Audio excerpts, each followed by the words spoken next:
Hello and welcome to Baseball Barbacast, the only baseball podcast in the world that will take $162 million to stay with our own team. I'm Jake Mintz, that's Jordan Shusterman, and I would take $125 million.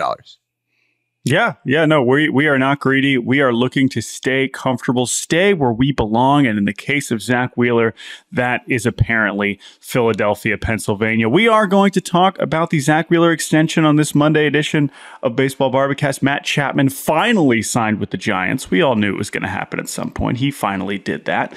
And then the second half of the show, we got a grab bag of spring training goofiness. Because it's March, and that's kind of all we're talking about right now. So excited to get to all of that. But Jake, we do finally have some non-Dodgers and Giants news. I guess we still have some more Giants news to get to. But Zack Wheeler, you know a little bit something about Zack Wheeler. And I guess we should probably talk about him because he is he already was a wealthy man. Now he is a wealthier man. Yeah, he wasn't starting a GoFundMe. He didn't have to do that before today. But now he is even further away from GoFundMe territory. That is because the Phillies have extended him 3 years, $126 million that will kick in after this season. So Wheeler was set to be a free agent at the end of 2024. In spring training, we had the requisite 2 weeks of they got to get this done. And then people around the team being like, they're going to get this done. And they got it done. He will be with the Phillies through 2027. So I think an obvious place to start here is the number, right? 3 years, $126 million. And if you said when he first signed with the Phillies, going into the 2020 season, if you said that at some point he will sign a deal for more money than this for 2 fewer years, listen, if inflation aside, think about what that means. Think about what Zack Wheeler has become during his time in Philadelphia. Because it's not like Zack Wheeler was a nobody. I mean, he was a first-round pick. He was a top prospect. He's someone we did see have some success with the Mets. But what he has become with the Phillies is quite simply one of the best pitchers in baseball. I think, we've had some, and we probably will continue to have some discussions about this coming into the season, which is basically who is the second best pitcher in baseball. I think we agree, we are on the same page that Gerrit Cole would be our first pick. But besides that, it is an interesting discussion. I think Zack Wheeler has a case there. You've seen a lot of the Phillies over the last few years. What is so impressive about him, the pitcher? What is impressive about him, the pitcher? I think it's the intention and the fastball command are the two things that separate him. Pitcher wins above replacement is a little wonky, but if you go to Fangraphs and you do pitcher war since the beginning of his contract, which is the start of the 2020 season, number one in baseball in value for pitchers. And it's by a pretty significant margin. Zack Wheeler, Corbin Burnes, Gausman, Nola, Cole, Scherzer. He is, if not the second best pitcher in the world behind Gerrit Cole. You could argue he's the best pitcher in the world. That's something I'm sure people inside the Phillies clubhouse genuinely believe, Yeah. And if you look at the numbers, it backs that up. The one thing that I would say maybe you could critique him for, the strikeouts are like a tick below over the last 4 years, like Burnes, Gausman, Nola, Cole. But he has bulk. This is a guy who posts, he shows up, he works deep into games, especially in the postseason. He is constantly reinventing himself from a pitch mix arsenal perspective, and spending time around him, he's a very smart, thoughtful guy when it comes to talking about pitching. Yeah, and I think, again, their commitment at the start of this offseason to kind of go all in on Nola as that be their big offseason move, and then to kind of finish their offseason with making sure that Wheeler does not hit free agency is kind of just an extension of the theme that we've already been talking about with the Phillies and you talked about when you were there at camp, which is that they believe in the group that they have.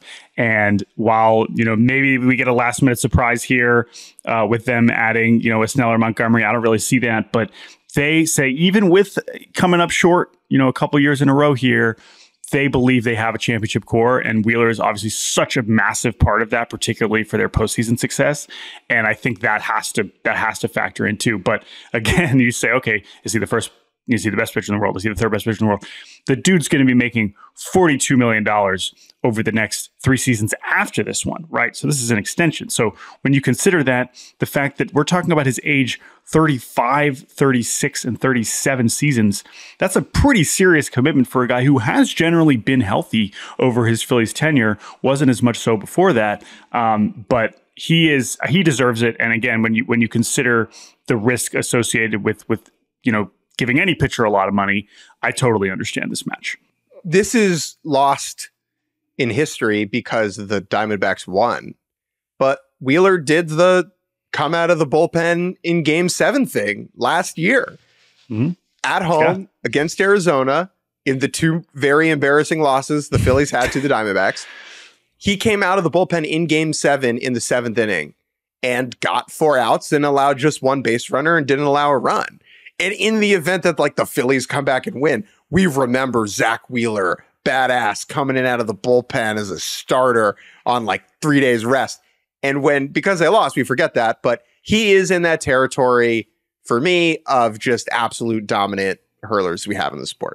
Well, and here's the thing though. So like we as a collective baseball fandom, postseason memories, we might forget that might be lost history, but the Phillies didn't forget that. Dave Dombrowski didn't forget that. And I'm confident that, Phillies ownership did not forget him doing that.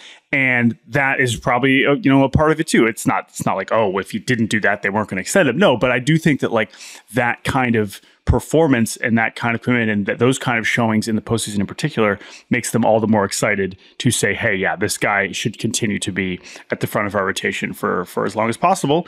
And yeah, it's someone that I'm sure a lot of teams were excited to try and get to sign with him, next winter. And now he is clearly off the board. So good for him. He's undeniably happy there. His wife, I believe, is from New Jersey, which played a role in him signing with the Phillies in the first place. Remember, the White Sox offered him significantly more that winter in free agency, and he chose to go to the Phillies. He then said, I was there for this on the first day of spring training. He was asked about his contract status, and he said, more or less, like, they know I'll take less to be here. Now, with that in mind, let's look at the number of this contract. He will take less to be here. $42 million a year.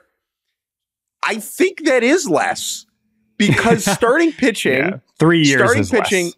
3 years is less. Like he probably could have gotten a 4th year on the open market for a slightly lower AAV. But when you compare this number to what Scherzer and Verlander got recently in free agency, pitchers who were a few years older than him at the time, it lines up. Wheeler is at that level. And I'm not surprised that he got this amount.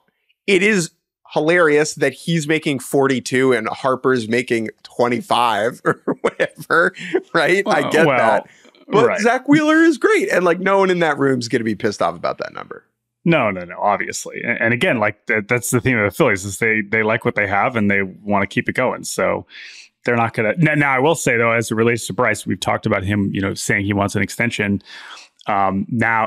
But when he's talked about it, he said, like, we got to get Zack Wheeler done first. Okay. So now that's done. And now we'll see if they can, extend Bryce Harper through 2045 or whatever.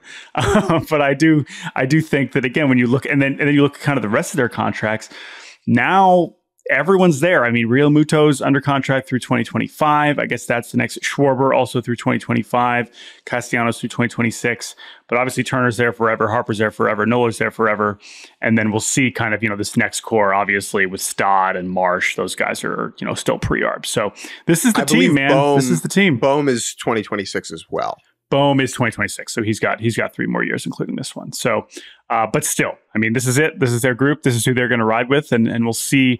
It'll be interesting whether it's over the next month or over the next year, trade deadline, whatever, where they kind of fill in the holes, because otherwise this is their group and this is who they're going to go with. And you can understand why. It is a pretty solid group. Also, one last thing on Wheeler. First ballot bald baseball guy. Oh, yeah. So bald. And he's a guy, he's good. You wear hats in this sport, so it's not that big of a deal. But just make sure you're ready. I guess I'm curious about this because presumably we will have a Zack Wheeler press conference here at some point soon, probably down in Clearwater. Will he be wearing? I've noticed some of the spring training press conferences have been a little bit more lax. Like the Bellinger one, he was just like wearing a hoodie. It's not like, well, he's got to go lift. No, I know. Like normally when you do these in December, everyone's all dressed up. Hopefully Zack Wheeler will be able to just keep his hat on. Yeah. But no, he's bald and proud, which is great. No, but that's the thing. He's not a keep his hat on guy. Like Zack Wheeler been bald. He's been bald for a long time, and I respect his, like, he's doing a lot for the bald baseball community, and it's important to recognize that. So congratulations to Zack Wheeler. Do not spend any of this new money on hair plugs, please. No, I don't think he will. But again, I do think that especially, you look at the guys who've been paid the most this offseason. Ohtani, amazing hair. Yamamoto has got some nice hair. Glasnow, outstanding hair. Aaron Nola, different category. A lot of hair. It's not quite as luscious as I think Glasnow. Very wet. Hater. He's gotten paid. I mean, think about it. Jung-Hoo Lee, when his helmet's coming off. I mean, it's really some exceptional stuff. And so I think Wheeler is really kind of setting the tone, for the bald market, which I really appreciate. The tone for the bald market. Gurriel Jr. I mean, talk about that's as good as it gets. Okay, anyway, all right. I was not anticipating going in that direction, but we talk about Zack Wheeler being bald, and that's where it goes. Okay, let's move to another move, Jake, for a guy with unremarkable hair in either direction, and that's Matt Chapman. Matt Chapman is now on the San Francisco Giants. That sentence by itself is not especially shocking when you consider this was a spot in free agency, a match at the beginning of the offseason. We said that could make some sense. He's homies with Bob Melvin. They remember their times in Oakland, and now they can reunite in San Francisco. We know the Giants want to spend money, but this deal, we talk about, oh man, they shelled out big time for Zack Wheeler. This deal, 3 years, $54 million. The Giants hilariously announcing it as a 1 year, $18 million deal, which I guess is technically true, as Matt Chapman will have opt-outs after the first 2 years of the deal. This is essentially the same deal that Cody Bellinger got, except $26 million fewer dollars.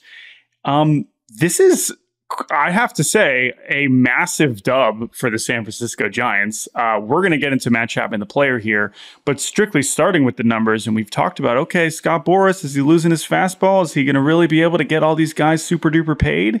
I still think Snell will be the ultimate barometer, but this is a very, very interesting deal and an incredible win as far as the staring contest goes for the Giants with Matt Chapman in the same way that the Cubs kind of won with Cody Bellinger. I saw a tweet about this. Like, did Boras really wait this out to get Matt Chapman Michael Wacha money? Because that's what this is. 3 years at 18 a year. I mean, I guess, right, you're getting the ops so you can go and get paid again next year if you want. But like Stroman got 218 and a half. Mm-hmm. Like, this is not what Matt Chapman was expecting.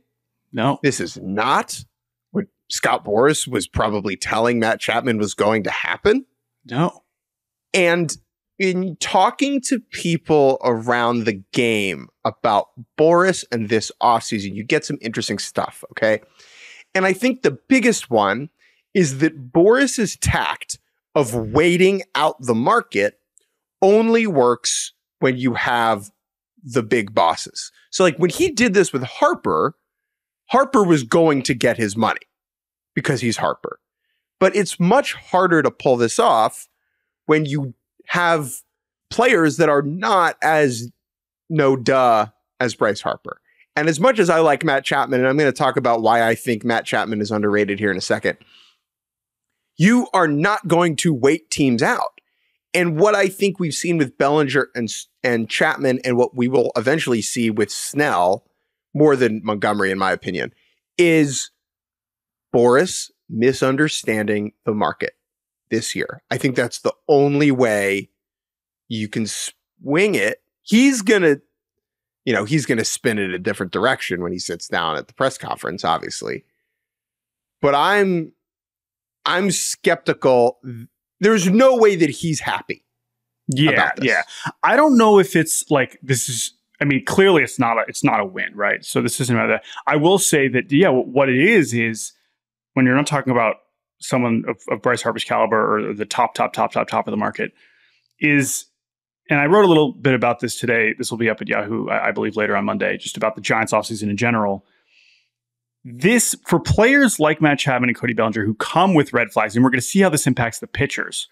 But really what it is when free agency drags this long is, do the teams need the players more than the players need them? And that is really the waiting game that we really say. And essentially what ended up happening is Matt Chapman and Cody Bellinger decided they needed teams more than the teams needed them. Now, pitching is more complicated than that because with the injuries and with the number of innings that every good team has to cover, you could argue that, and I'm sure Boras still feels that pitchers or teams will decide we actually do need Blake Snell more than Blake Snell needs us.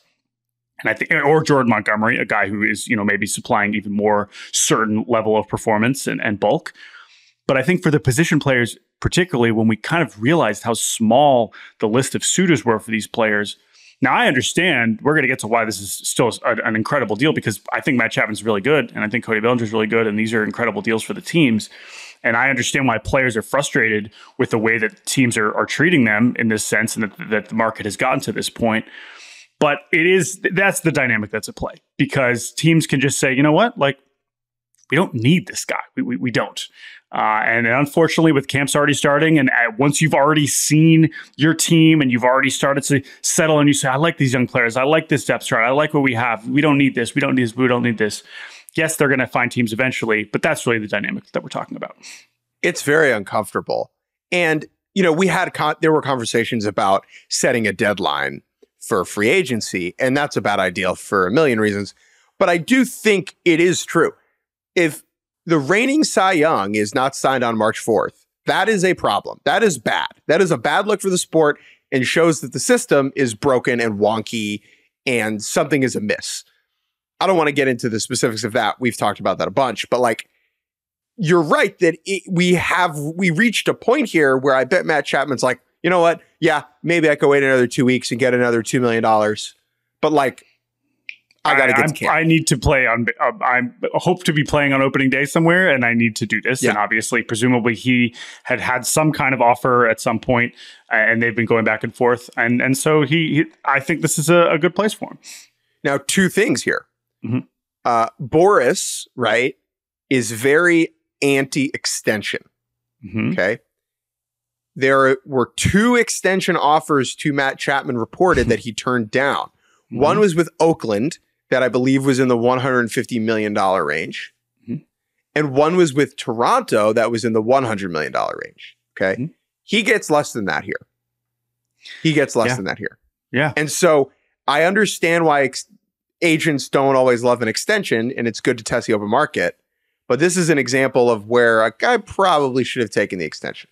But it's also a matter of, and when you think about how Boras will think about this is where the opt-outs always come into play because basically they're saying, okay, this market was weird. Let's just punt and hopefully have a good season and try again next year. That's the easiest way to do it. And that's obviously what they're hoping for. But that's, I still agree with you, right? Like when you have that kind of security offered somewhere, then yeah, it's easy to look back and be like, yeah, should have taken that. It clearly cost you some amount of money. But let's talk about Matt Chapman, the player. Okay, let's move the financials aside. Let's talk about Matt Chapman is now on the Giants. So first thing is, okay, well, what do you mean Matt Chapman? Like the Giants did have a pretty good third baseman in JD Davis, who I think is underrated too. I am curious how they choose to use him, but let's just focus on Matt Chapman. They are clearly bringing him in to be the everyday third baseman, I assume, unless this is a 50,000 IQ Matt Chapman plays shortstop. I don't think that's going to happen. They already said that's not happening. Great. Okay, so Matt Chapman is the third baseman. We'll see what happens with JD Davis. I like JD Davis, but let's talk about Matt Chapman. Why was Matt Chapman a problematic free agent as far as a long-term investment goes? Because as we continue the comparison with Cody Bellinger, the concerns with Cody Bellinger were, what is this guy as a hitter, right? What are we getting? It was impressive that he reinvented himself, but oh my gosh, the exit velocities are so down. Like, he's changed all the time. He's constantly tinkering, blah, blah, blah, blah. Can we trust this? Can we trust this? But with Bellinger, there was, also a floor of defensive, aptitude where he has this interesting first base center field combination, and he's a good defender and, good base runner and all these things, right? Matt Chapman has the baseline of one of the best third base defenders we have seen of his generation, right? Maybe he is not the best anymore, the way that he arguably was for a little stretch of time. Maybe he is now merely a top 5 third base defender instead of clearly number 1 or 2. However, that is a very valuable thing. But the way that you talk about Matt Chapman, the way that people talk about Matt Chapman, a hitter, because of how absurd his 2023 was, paints the picture of someone whose OPS plus has fluctuated from like 120 to 70 every season. Whereas, guess what? He's never had an OPS plus under 100 in any of his seasons as a major league player. So let's talk about what happened last year, because it truly was one of the streakiest seasons we've ever seen from anybody.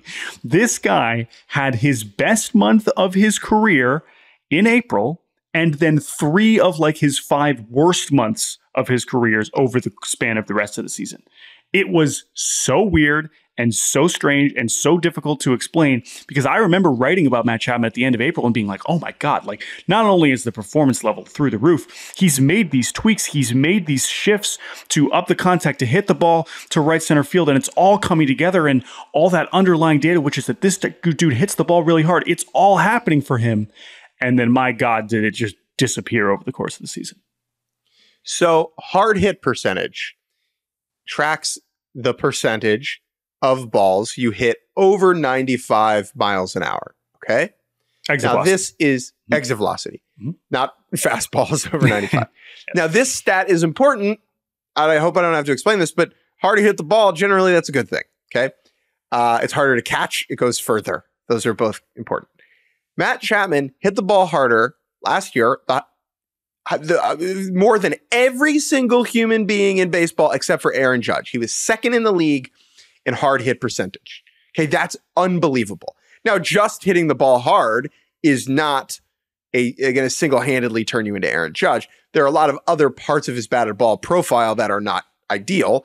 The most notable for me, Jordan, is that he hits the ball to center field a whole lot. I went through and watched a bunch of his videos. Like, I essentially looked at balls he hit over 95 that were outs. Okay. And it's so many flyouts to deep center field. Pulling the ball gives you a higher percentage of hitting it over the fence. Okay. Because it is shorter to that part of the park. And so just because he's hitting the ball hard, if he's hitting it to center, it's not particularly helpful. Okay. So that's one thing. It is very bizarre. And you look at the hard hit percentage. Okay. Here's the top 5. Judge, Matt Chapman, Matt Olson, who hit, 50,000 home runs. 54, yeah. Juan Soto, who you're familiar with, and then NL MVP Ronald Acuna Jr. And so Matt Chapman is doing the most difficult task, I would say, elite. He is elite at hitting the ball hard. Now, why not as good as other guys? Why is he not as good as Ronald Acuna?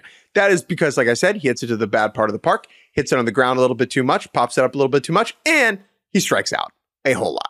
Yes, but the strikeouts are, while they've always been an issue, it's whiff more than reckless approach. Because what Matt Chapman is also very good at generally is not chasing.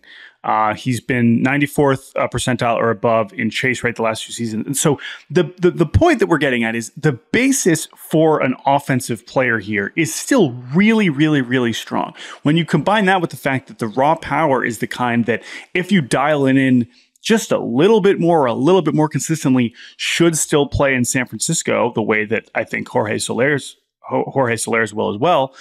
That is the kind of player that I can understand betting on. Now, when Farhan Zaidi talked about this afterwards, he, of course, said we target him because he is an amazing defender. And we have guys like Logan Webb who are going to put the ball at the ground a lot. And like we are trying to build a strong defense. By the way, especially if their shortstop is Marco Luciano, who ends up is going to have a lot of question marks. We'll see if he ends up winning that job. Maybe they go with Casey Schmidt, who is just totally glove first, and they have an incredible, left side of the infield defensively. But I do think that there's just enough here that for $18 million for 3 years and 54, this is a no-brainer. This is an absolute easy win. This is a deal that I think the Blue Jays would have loved to have him back, that the Mariners would have been way better off giving him this contract than rolling with the platoon that they have. There are all kinds of teams that this for third base. I understand that the bad version of Matt Chapman is pretty frustrating to watch, but the baseline is still really, really, really solid, and I really like this a lot for them. And he posts. Like, Matt Chapman plays, dude. Like, okay, take out 2020. 2020 is stupid. Games per year. 154, 156, 151, 155, 140. He shows up and he plays every day. And like, I think that is a very underrated component of a winning ball club, especially for a team like San Francisco. Okay, so like the Braves or the Phillies or a team that is like very sure it's going to be in October can kind of craft its roster in a certain way to make sure that the best, 15 players on the team are really good. But for a team like the Giants, where it needs to suck value out of every nook and cranny in order to compete with the Dodgers and the Diamondbacks in that division and the Padres in that division, a guy like Matt Chapman who's going to play every day and be a 3.5, 4-run player, like that's really, really valuable. So love this move for the Giants. Hate this move for Matt Chapman's pocketbook. Like this move for Matt Chapman, like the guy. Mm-hmm. I do think he will like playing in San Francisco and being on that team. Yeah, he's a California guy. I mean, I think it'll be guy. Yeah, not that he didn't fit with Toronto, but that's the other thing, right? It's possible that he was just wanted to test the market anyway and find somewhere else to play. And I think I don't know. This doesn't seem that complicated. Now, listen, bigger picture, is this enough to be a division contender or a wildcard contender? I think let's wait and see how the Giants, I wrote about that today, but let's wait and see how the rest of their offseason shakes out. But I think this is a really nice, another move. And when you compare it to last offseason with just all of the mid that they targeted, Soler, Chapman, Lee are like three everyday players that like the best versions of those guys are very much elevating, not just your watchability, but your ceiling as an overall offense. And once they get Ohtani next winter, that lineup's going to be absolutely unbelievable. All right, let's take a quick break. And when we return, we will pop open the grab bag of goofy topics and talk about why the new Orioles owner is a man of the people. And welcome back to Baseball Barbacast. Jake Mintz, Jordan Shusterman. If you know anything about the Bible, you know that King David was a man of the people, Jordan. And that is the case in Baltimore. Orioles' new owner, David Rubenstein, not quite finalized, but we're getting there. David Rubenstein showed up to Orioles spring training over the weekend, sat in the box with old owner John Angelos. But most importantly, this is from a tweet from friend of the show, Andy Koska at the Baltimore Banner. David Rubenstein just walked through the concourse at the Orioles spring training stadium, waving at fans, kissing babies, looking like an absolute normie. Now, I know this is catnip for someone who cares about the Baltimore Orioles, but Jordan, how excited should I be that the owner is in the crowd? Well, let's move, the specific reference that you're making aside. This is something that is a good reminder, because we've seen this already with other owners who have gotten a lot of credibility and popularity within their fan base, which is just be around. I mean, Peter Seidler, rest in peace. Like, one of the reasons why, of course, it helps that he, put hundreds of millions of dollars into the team. Dude was around. Dude was just hanging out at the ballpark, shaking hands. He was a Padres fan, right? He wanted to go sit. We've seen this with Middleton too, occasionally with Philadelphia, right? Like, and Steve Cohen, now that's a different level of relatability because he's one of the richest people on earth. But like, it doesn't take a lot to, make the fan base feel like you are a part of them. And this is just a great example of that, especially, by the way, when you're doing it, at a spring training game, which is, a little bit lower stakes, maybe a little bit less interesting, but also cool. Well, I was going to say, so a couple of things. Number one is I can't imagine too many people recognized him. Probably I would say not, some probably did, yet. but not too many. Next year. Dudes, when he does this next year. Oh boy. Yeah. My guy's in sneaks. I think he's rocking he's got kicks on. He's not overdressed. It is spring training. He knows it's a casual endeavor. And can you imagine, like, he's up in the booth or in the box with Angelos, and Rubenstein's like, I think I'm gonna go walk around. Angelos is like, you're gonna what? Yeah, I'm just gonna walk around. Do you want security? Exactly. No, exactly. I'm just, my wife and I are just gonna walk around, I guess. Just taking in a day at, what is it, Ed Smith Stadium? Last thing about this.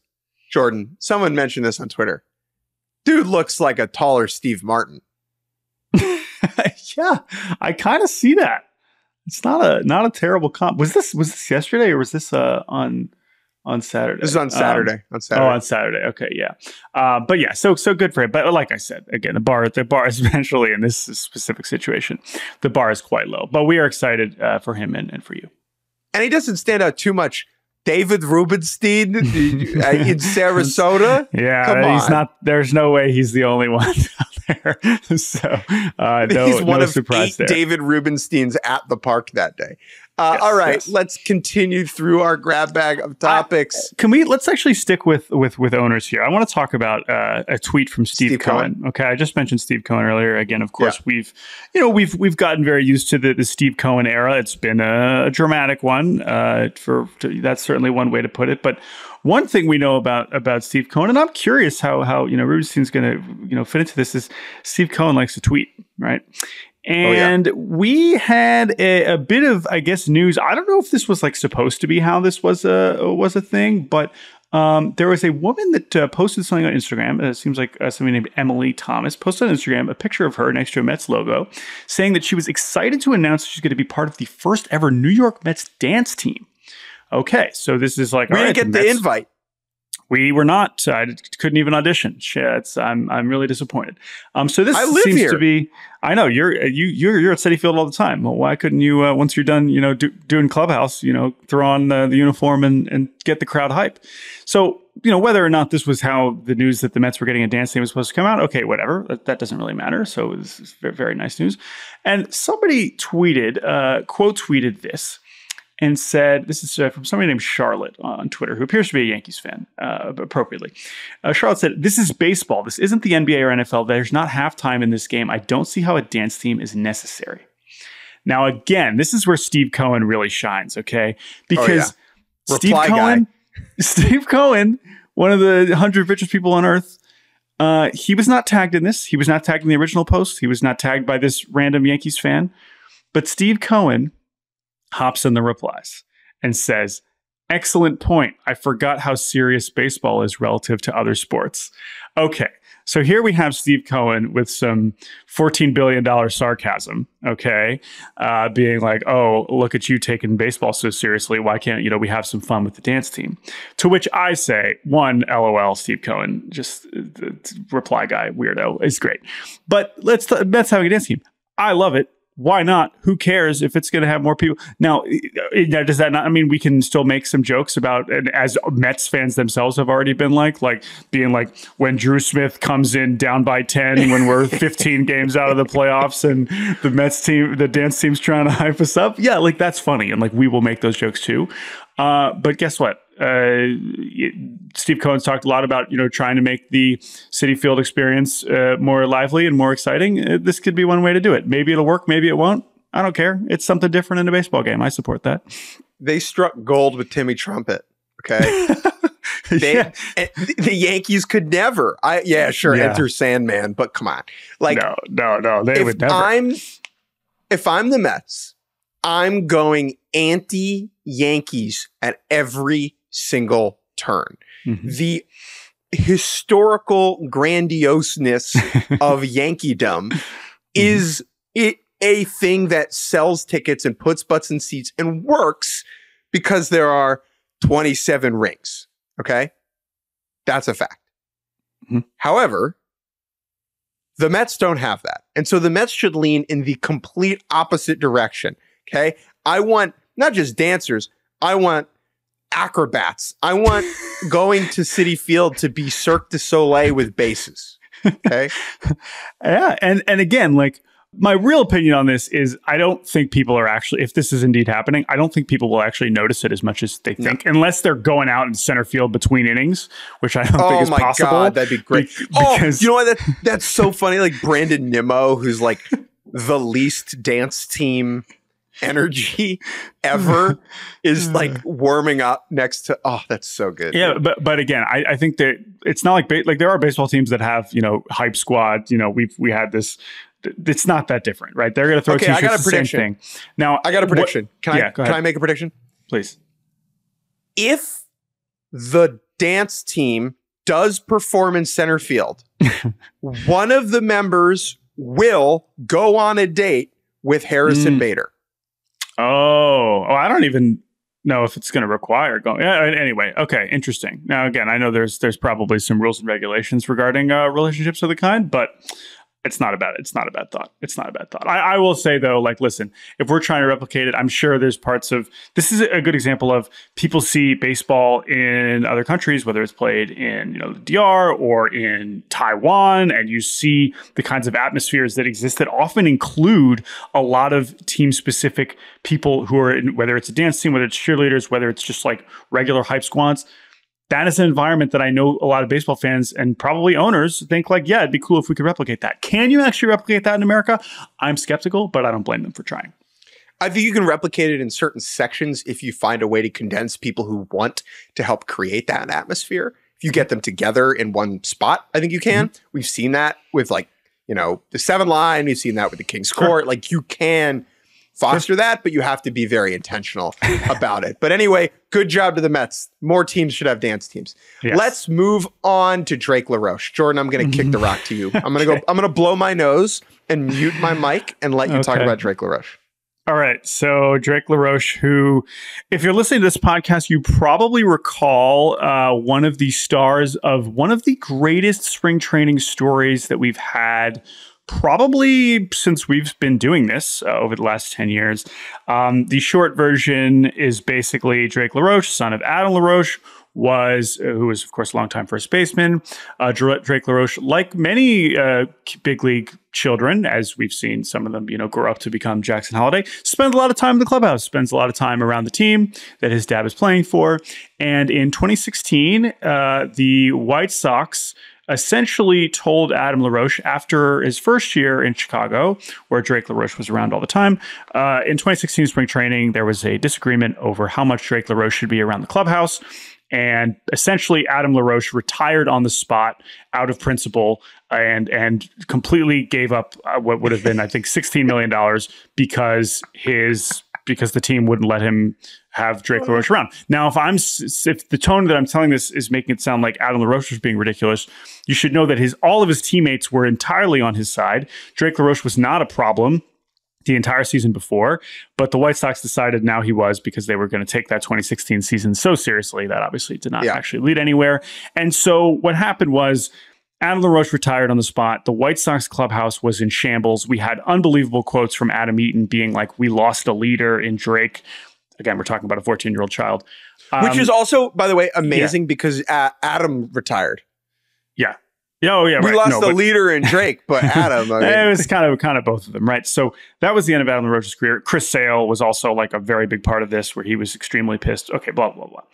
Fast forward, it's 2024. Drake LaRoche is now a college pitcher at Birmingham Southern College, one of the best Division III baseball programs in America. He's been pitching in junior college the last couple of seasons, and I knew that because our good friend Dan Hayes wrote a story about this whole thing, reflecting on it back in 2021, and we actually had him on the podcast to talk about that.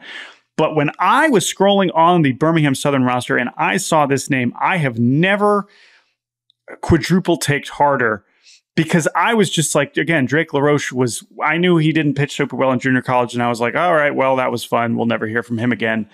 But no, he's back, and he struck out 11 against Sewanee over the weekend. And I know that doesn't mean anything to anybody. But the point is, if Drake LaRoche is a D3 All-American, that would probably be the most Cespedes Barbecue News headline you could possibly ever create. It feels like this story is like scientifically engineered to entertain us specifically. But I would say the most important component is that Drake LaRoche has a kid. And how much is Drake LaRoche's kid allowed around the Birmingham Southern program? Well, is just a hilarious question to ask. That's that. And then people have, of course, pointed out, like, the White Sox AA affiliate is in Birmingham. Are we going to have, the White Sox, like, oh my God, the White Sox have to draft him. Listen, it's hard to get drafted out of D3 now with only 20 rounds of the draft. He'd have to put up some pretty crazy numbers. And we are talking about a 5'9" right-handed pitcher who's probably not throwing very hard. But Drake LaRoche is back in our lives, and that's really all that matters. And we're rooting for him. Let's be very clear. We are rooting for this kid. And obviously a great clubhouse guy. They got a leader. They got a leader. Okay. If you're talking about big transfer portal additions. So good luck to the Panthers this season. And Drake the ace. All right, Jake, speaking of aces, let's talk about Sixto Sanchez. Sixto Sanchez is back on the mound. Come on. I mean, last time I saw him in the big leagues, he was one of the best pitchers in baseball. Now, was that 4 years ago? Yeah, okay, it was. But if Sixto Sanchez throws a pitch in the major leagues this year, I will be overjoyed. Now, unfortunately, he is on a team with just a absolute overflowing amount of pitching depth. So it's going to be tough for Sixto to kind of break through. But I'm rooting for it. He was throwing 95 the other day. I didn't think he was throwing like 85 at the end of the season last year. So I'm feeling great about Sixto as far as things are concerned. He is throwing harder. Maybe I'm going to be Deborah Downer, but he doesn't look good. I mean, it's not like he was an Adonis when he was pitching in 2020. I understand, but I get uncomfortable talking about like player physiques sometimes. Mm-hmm. But this is a sport, right? Like it is an athletic endeavor, and Sixto Sanchez at times over the last couple of years, one, has not always looked the most in shape. And two, we have gotten public reports that he is not always the most committed. Here's the thing. That's the Marlins problem, not my problem. I understand. As far as look, I am still rooting for the guy to just be this and dominate as a big leaguer. That would be awesome. That being said, somebody put him in the bullpen, please. Enough. He's not starting. Well, he doesn't throw a pitch. They are. Yeah. I don't know exactly what the Marlins' plans are if they're trying to build him back up as a starter. I mean, I'm rooting for him. It's not like I wanted his career to be over. However, I feel like we mention this all the time. Had Sixto actually disappeared, it would be on like Hall of Fame baseball reference page. There's still a chance that he, doesn't actually pitch in the big leagues anymore and sustains. But to have your only season be 2020, that already is a very small group of people. Right. But to have your only season be 2020 and your only season be 2020 and you're one of the best pitchers in the league in 2020 is special stuff. You said he's never looked like an Adonis. Can I just make an edit and a preposition here? When talking about that word in a baseball context, I think we should say he's never looked like an Adolis. Oh, an Adolis. As in Adolis Garcia. I thought you were going to be like Adonis Medina is not a particularly impressive looking guy.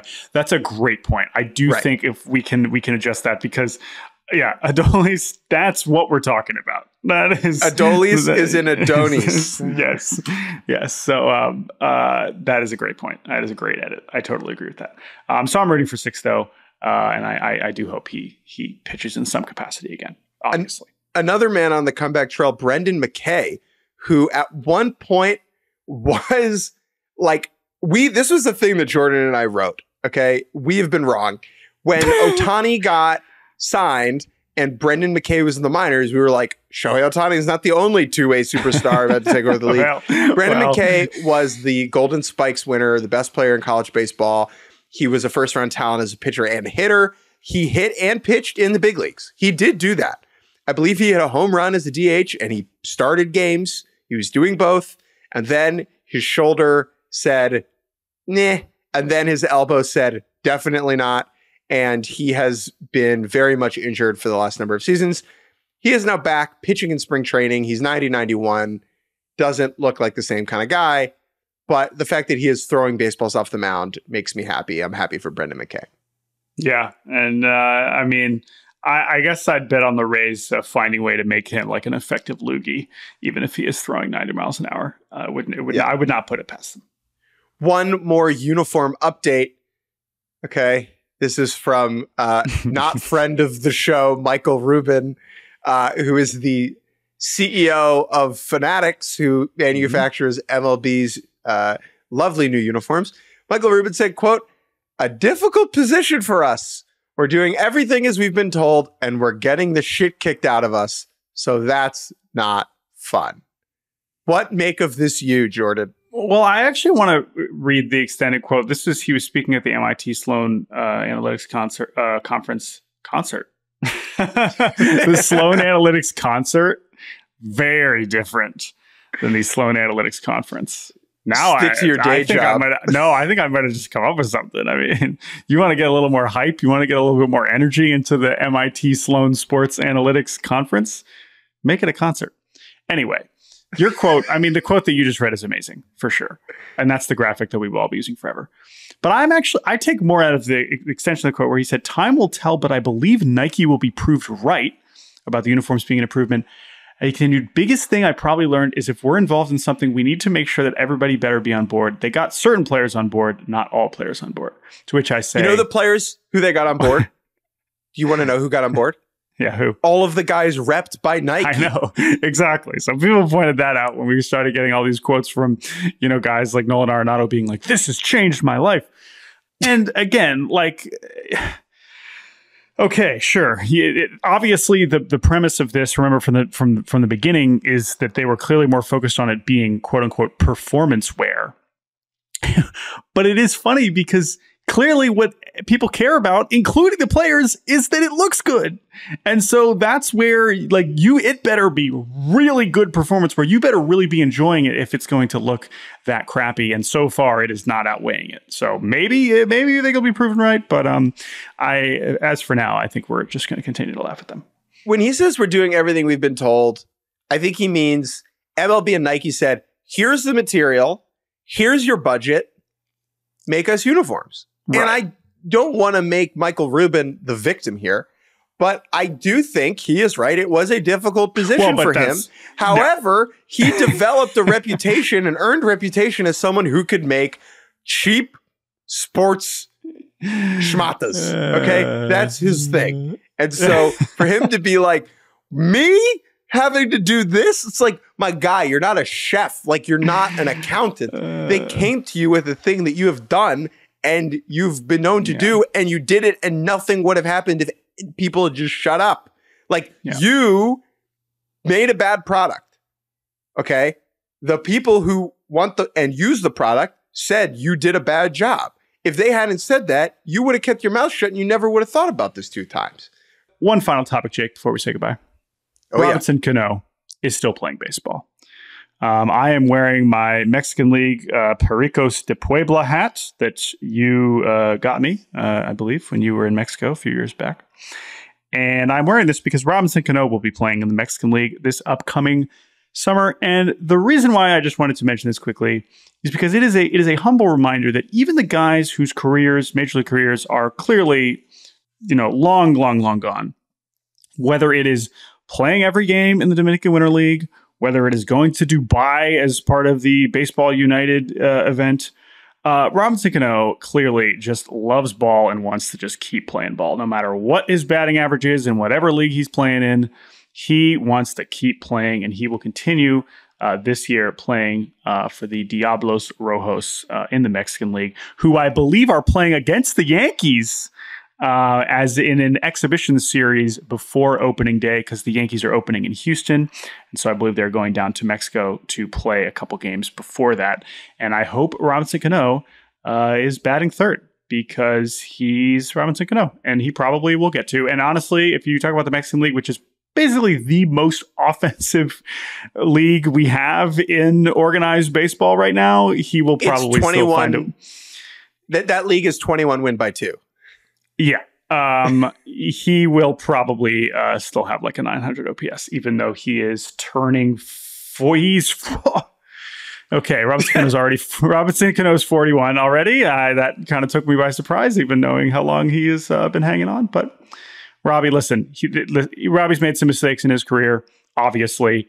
It's kind of a shame. There are parts of the end of his career is kind of sad on many respects, but I still love watching this guy swing the bat. I don't care how much bat speed he's lost. He is still so much fun to watch. So I hope he hits a homer against Garrett Cole, who will probably not be pitching in those Mexican Series games. Jordan ripping out the baseball equivalent of I still listen to old Kanye albums. I do. I could listen, man. He was an absolute baller on the Mariners, and even though it never went anywhere, he was very fun. So, still love you, Robbie. I hope you enjoy hitting home runs in Mexico. All right, Jake, that's it. We did it. We did a podcast. This has been Baseball Barbacast. You can email us at baseballbarbacast@gmail.com. That's BARBcast. We'll be back on Wednesday. Got some great emails about how many people knew about Ohtani. So thank you for sending those. Yes. And maybe we will do a more formal mailbag, but keep those coming. We'll try to respond to some of those as well, even if we don't read them on the show. But thank you to Brett Rader for producing.